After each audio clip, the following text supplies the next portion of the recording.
Dicen que el mayor viaje que un hombre puede emprender no es hacia otro país, sino hacia el interior de sí mismo. Que el desafío más grande no es conquistar una montaña, sino conquistarse a uno mismo. Dominar los propios miedos, las propias debilidades y los propios límites. Esta es la historia de un hombre común, como tú o como yo. Un hombre que un día en medio del ruido y la rutina se cansó de ser quien era, se cansó de la vida que llevaba y decidió hacer lo que pocos se atreven a transformarse por completo. Durante años, su vida fue una jaula construida con sus propios errores y decepciones. Se sentía traicionado por personas en las que confió, pero en el fondo sabía que la traición más grande había sido la que él se había hecho a sí mismo. Había abandonado sus sueños, había descuidado su salud y había permitido que la negatividad se convirtiera en su compañera diaria. Cada mañana era una repetición de la anterior, en un despertar con cansancio, una jornada de trabajo estresante que solo alimentaba su frustración, y una noche que llegaba con un profundo sentimiento de vacío. Se sentía como si estuviera caminando sobre arena movediza, hundiéndose un poco más con cada paso, sin encontrar una rama a la cual aferrarse. La risa se había vuelto un recuerdo lejano, y la esperanza, una palabra sin significado. Pero lo que él no sabía en ese momento era que la vida no lo estaba castigando. No era un castigo divino, ni mala suerte. La vida, con su dureza, solo estaba intentando despertarlo del largo letargo en el que se había sumido. Y entonces, sin previo aviso, llegó ese momento, ese instante que te quiebra por dentro, pero que al mismo tiempo es lo único que puede empezar a sanarte. Para algunos es una pérdida dolorosa, para otros una crisis financiera o una enfermedad. Para él fue un simple reflejo en el espejo. Una mañana, mientras se miraba, no reconoció al hombre que le devolvía la mirada. Vio unos ojos cansados, un rostro marcado por la preocupación y una postura vencida. En ese silencio absoluto, en esa confrontación con su propia imagen, lo entendió todo con una claridad brutal.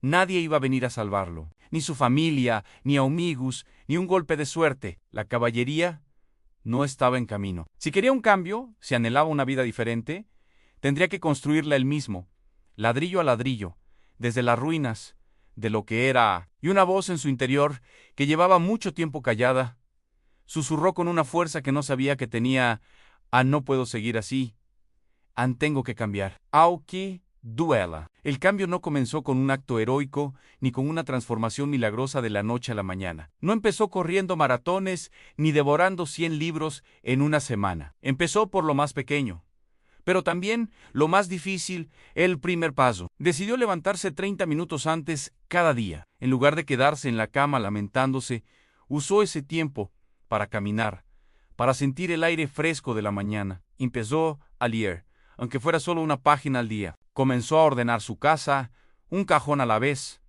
porque entendió que el desorden externo era un reflejo de su desorden interno. Empezó a darse una ducha fría por las mañanas, no por placer, sino como un acto de disciplina, un pequeño desafío para empezar el día con una victoria. Cada uno de estos actos era minúsculo, por sí solo casi insignificante, pero un pequeño cambio, repetido con disciplina cada día, comenzó a abrir un camino en la maleza de su vida, un sendero que jamás había visto antes. Por supuesto, la transformación no fue una línea recta hacia el éxito. El camino del cambio está lleno de trampas y recaídas. Hubo días en que la alarma sonaba y él la apagaba para seguir durmiendo. Hubo momentos en que las viejas tentaciones, esos hábitos tóxicos que le daban un consuelo momentáneo, llamaban a su puerta con fuerza. La duda se convirtió en una sombra que lo perseguía, susurrándole al oído que no valía la pena, que nunca cambiaría, que era mejor rendirse y volver a la comodidad de su antigua miseria. Porque dentro de él seguía viviendo ese viejo hombre, esa versión de sí mismo que se negaba a desaparecer sin dar pelea. Esa parte de él amaba la queja, la autocompasión y la pereza. Y la lucha entre el hombre que quería ser y el hombre que había sido fue brutal. Una guerra civil librada en el silencio de su mente. Pero algo había cambiado para siempre. Cada vez que caía, una nueva fuerza, nacida de su decisión inquebrantable, lo levantaba. Entendió una de las lecciones más importantes: al cambiar no significa no fallar nunca. Cambiar significa seguir adelante incluso cuando fallas.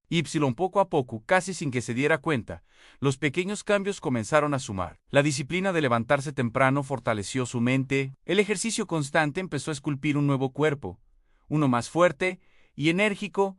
Su apariencia mejoró. Empezó a vestirse mejor, no para impresionar a otros, sino como una señal de respeto hacia sí mismo. Se alejó de las personas que solo le aportaban negatividad y comenzó a rodearse de gente que lo inspiraba. Eliminó el alcohol, la comida chatarra y las horas perdidas frente a una pantalla. En su lugar, encontró tiempo para la reflexión, para conectar con su fe, para encontrar la paz en el silencio. Y un día, se sorprendió a sí mismo, sonriendo. Una sonrisa genuina, que no nacía de un chiste, sino de una profunda sensación de gratitud y orgullo. El hombre que antes huía de sí mismo, que evitaba el espejo y el silencio, ahora se estaba enfrentando a su realidad. Y estaba ganando, y esa voz interior, ahora más fuerte y clara, le decía: no soy el que era ayer, y mañana seré aún mejor. Pasaron los meses, y luego los años. Y un día, mientras caminaba por la calle, se dio cuenta de que ya no era el mismo. No fue un evento específico, sino la suma de miles de pequeñas decisiones. Su forma de hablar había cambiado. Ya no se quejaba. Ahora buscaba soluciones. Su forma de pensar era diferente. Donde antes veía problemas, ahora encontraba oportunidades. Incluso su forma de caminar había cambiado. Ya no andaba con la mirada baja y los hombros caídos. Ahora caminaba erguido, con la vista fija en el horizonte, con la confianza de quien sabe a dónde va. Había dejado atrás, para siempre, esa versión rota y desesperanzada de sí mismo. No se había convertido en un hombre perfecto, porque la perfección no existe. Pero se había convertido en un hombre renovado, un hombre decidido, dueño de su voluntad y arquitecto de su propio destino. Ese hombre entendió que la vida no se trata de no caer, sino de cuántas veces te levantas. Entendió que el dolor es inevitable, pero el sufrimiento es una elección. Y que el poder más grande que tenemos no es cambiar el mundo, sino cambiarnos a nosotros mismos. Esta no es solo la historia de un hombre, es tu historia. Es la historia que puedes empezar a escribir hoy mismo, porque dentro de ti, esperando ser descubierto, hay una versión de ti que es más fuerte, más sabia y más capaz de lo que jamás has imaginado. El viaje es difícil, pero la recompensa es convertirte en la persona que siempre debiste ser. Gracias por acompañarnos en esta reflexión. Si esta historia te ha inspirado, compártela y suscríbete para más contenido que te ayude a construir tu mejor versión.